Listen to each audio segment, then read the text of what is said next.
ॐ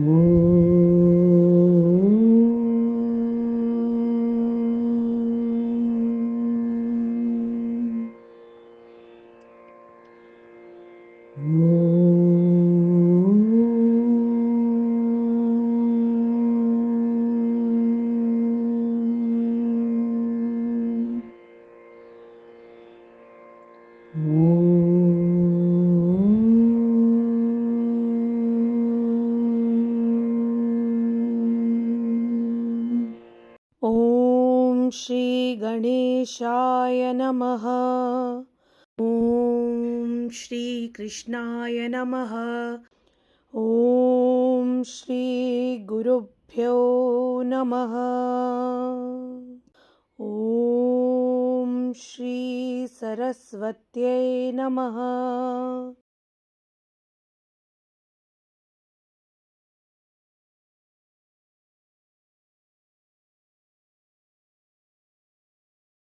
पिछले प्रसंग में हमने देखा कि देवी गंगा ने एक शर्त रखी और राजा शांतनु ने बिना विचार किए उस शर्त को स्वीकार करके वचन दे दिया।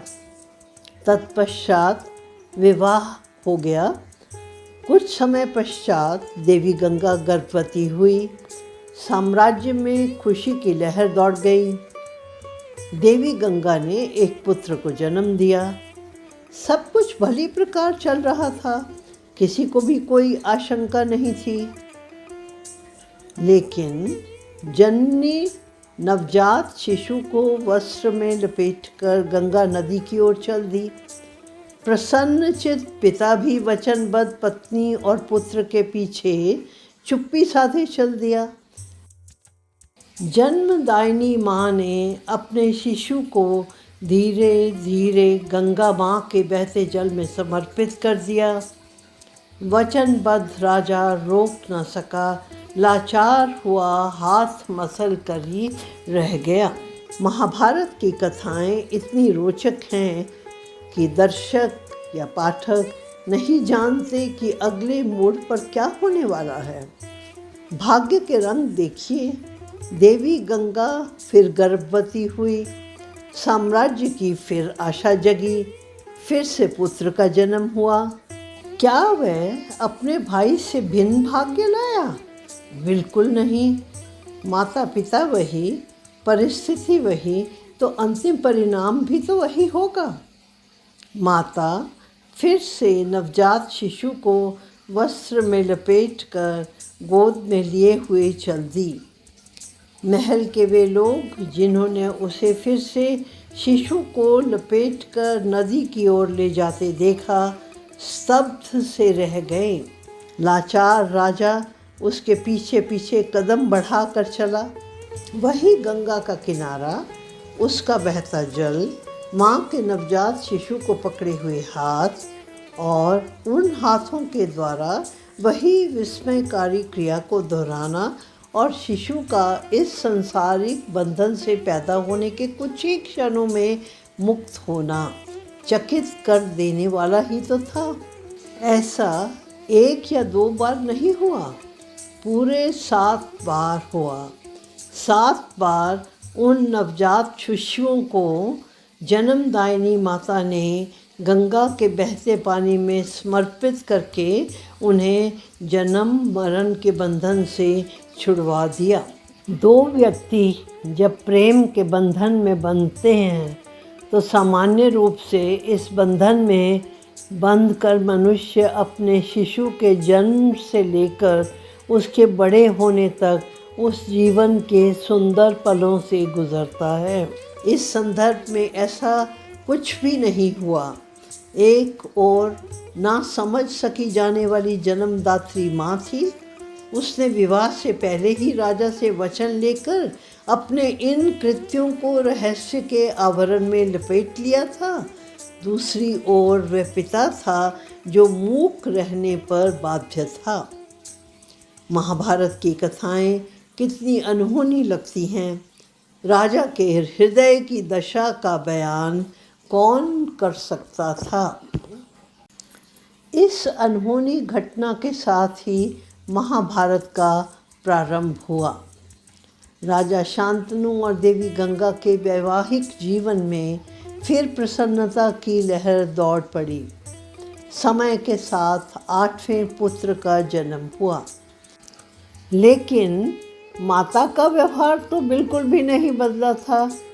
वही गंगा नदी की ओर बढ़ते कदम, वही हैरान लोगों की पूछती सहमी डरी निगाहें, वही राजा को उसके पीछे जाना और वही गंगा के द्वारा शिशु को गंगा माँ को अर्पित करने की क्रिया को दोहराए जाना।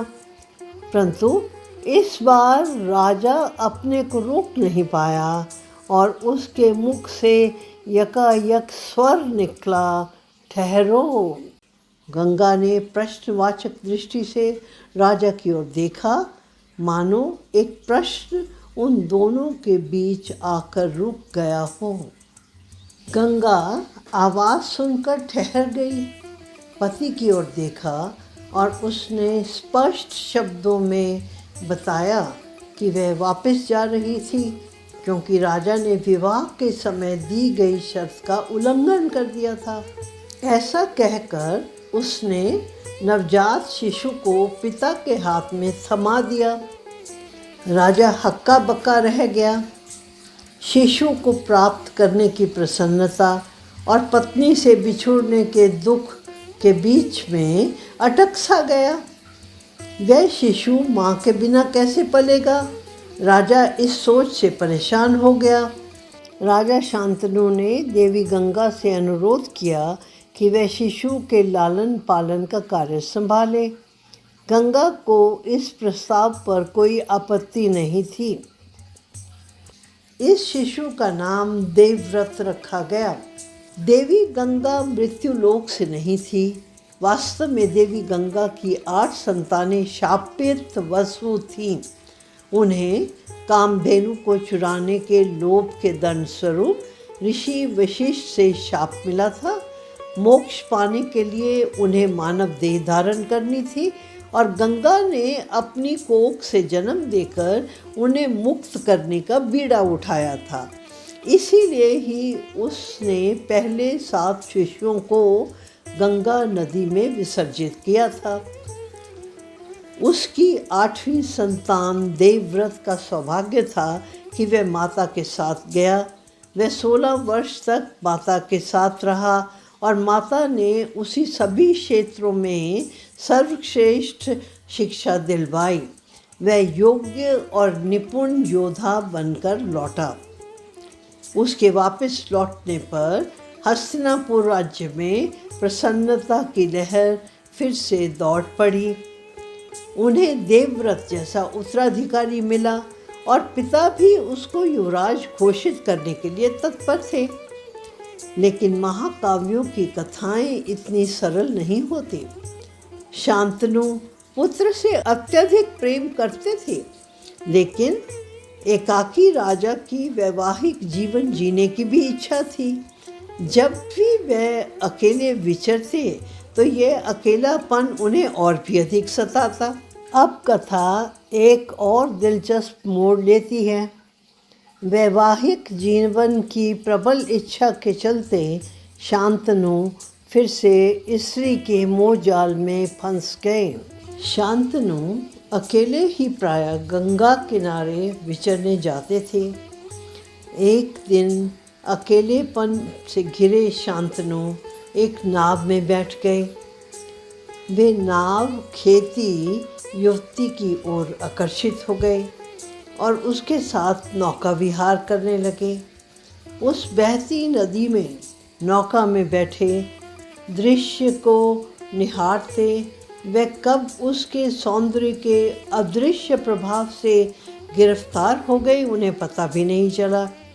उनका मन उसे रानी बनाने के लिए डोलने लगा। उन्होंने उसके समक्ष विवाह का प्रस्ताव रख दिया। सत्यवती न केवल सुंदर थी, वह बुद्धिमान भी थी और व्यावहारिक ज्ञान भी रखती थी। सत्यवती विवाह के लिए शीघ्र तैयार नहीं हुई। उसने कहा कि राजा को उसके पिता से बात करनी होगी। पिता मछुआरों का सरदार था, काफ़ी चतुर था। वह अपनी पुत्री के भविष्य को सुरक्षित करना चाहता था। उसने राजा से स्पष्ट करने को कहा कि सत्यवती की संतानों का भविष्य क्या होगा। क्या वे हस्तिनापुर के राज्य सिंहासन पर बैठ पाएंगे?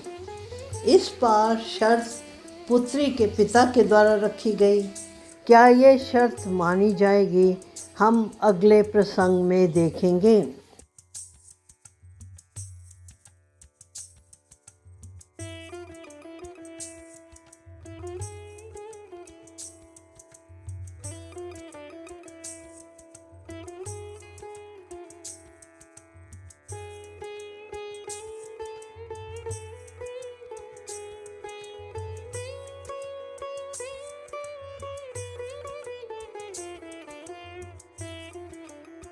ॐ श्री गुरुभ्यो नमः। ॐ शान्ति शान्ति शान्तिः। हरि ओम्।